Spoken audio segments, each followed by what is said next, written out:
देखिए, जो भी बातचीत डिफेंस मिनिस्टर ने बताई सदन में, मैं पूरी तरीके से सहमत हूं, क्योंकि चीन अक्सर ये कोशिश करता रहता है। ये पहला स्टैंड ऑफ नहीं है और फेस ऑफ नहीं है, और ये आखिरी फेस ऑफ भी नहीं है।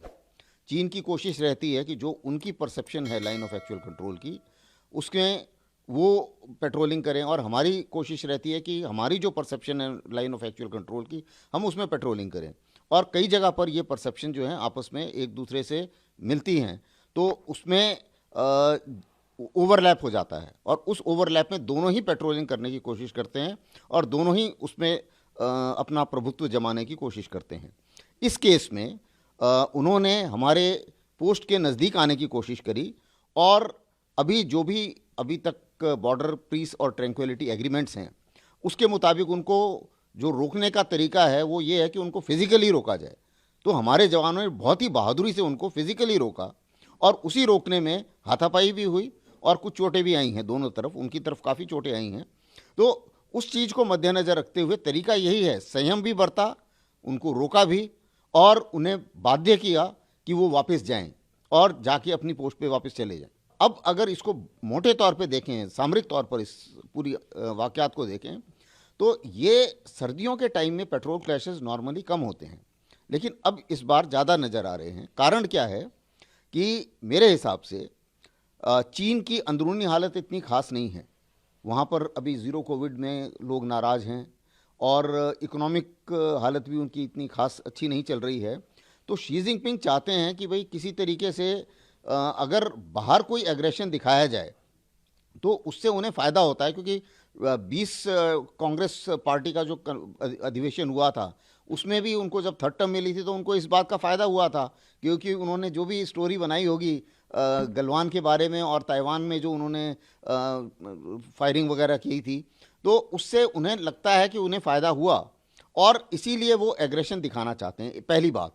दूसरी बात यह है कि भारत अभी ऊपर उभर के आ रहा है, इकोनॉमी हमारी सबसे तेज़ चल रही है आगे, तो उन्हें वो भी बहुत खास पसंद नहीं आ रही है बात, क्योंकि वो अगर ऐसा करते हैं तो सर्दियों में अगर इस किस्म का पेट्रोल क्लैशेस होते हैं, तो हो सकता है कि डिप्लॉयमेंट सर्दियों में बढ़ जाए, और डिप्लॉयमेंट अगर बढ़ती है तो कीमत भी बढ़ती है, और उसी कीमत से फिर भारत को उसका खर्चा भी उठाना पड़ेगा।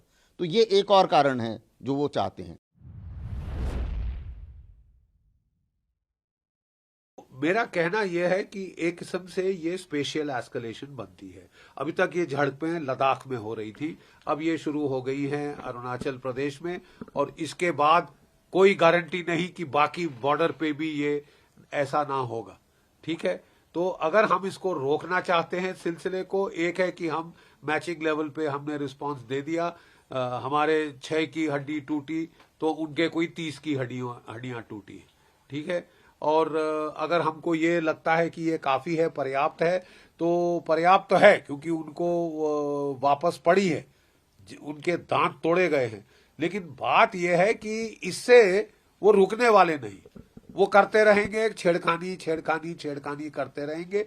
अब आपको फैसला करना है कि क्या हम एस्केलेट करना चाहते हैं ताकि वी डिटर, ताकि हम इसको बंद करें ये तमाशा।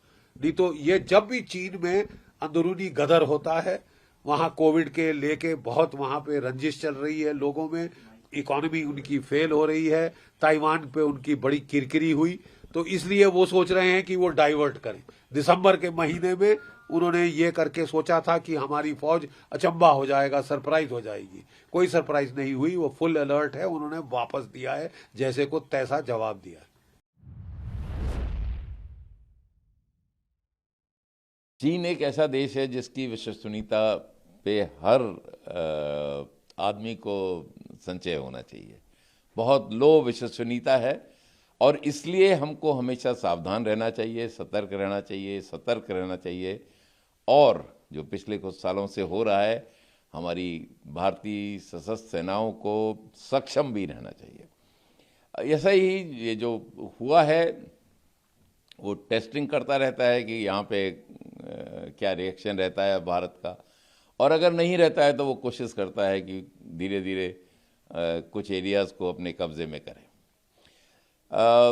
ऐसे दुश्मन, जो दुश्मन कह लीजिए, या ऐसे पड़ोसी जब ऐसे होते हैं तो एक सेना के लिए बहुत ही ज़रूरी है कि वो सतर्क रहे। और मुझे बहुत गर्व है जिस तरह से हमारी भारतीय सेना ने इस इनकर्जन का जो दुस्साहस किया चीन ने, उसका मुकाबला किया और इंश्योर किया।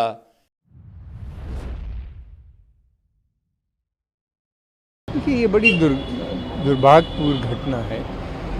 हमारे पास एक मैकेनिज्म है, सब तय हो चुका है, बार बार फ्लैग मीटिंग होती है, हायर ऑफिशियल की मीटिंग होती है, डिप्लोमेटिक इनिशिएटिव्स लिए जाते हैं कि ये काम ना हो, उसके बाद भी चाइनीज़ इस तरह की हरकतें करते रहते हैं। और ये क्लैश अबकी का जो है गालवन वैली में हुआ है। अरुणाचल प्रदेश में अभी हमारा बॉर्डर जो है वो काफ़ी डिमार्केटेड, जिसे कहना चाहिए कि ठीक तरीके से नहीं हो पाया है। तो हो सकता है कि गलती से आ गए हों, इसलिए कि तुरंत ही फ्लैग मीटिंग हुई और वो लोग वापस चले गए। लेकिन ये इस तरह की घटना होना सिर्फ ये शो करता है कि चाइनीज़ सोल्जर्स जो हैं ये बहुत ट्रेंड नहीं नज़र आते और बहुत डिसिप्लिन भी नहीं नज़र आते। उसका कारण ये है कि एकदम से आके आप मारपीट कर रहे हैं, लोगों को हटा रहे हैं। हमारे कई सोल्जर्स ज़ख्मी हुए, ज़्यादा तो नहीं हुए, और चाइनीज़ भी बहुत से ज़ख्मी हुए। ये सभ्य आर्मी का ये तरीका नहीं होता।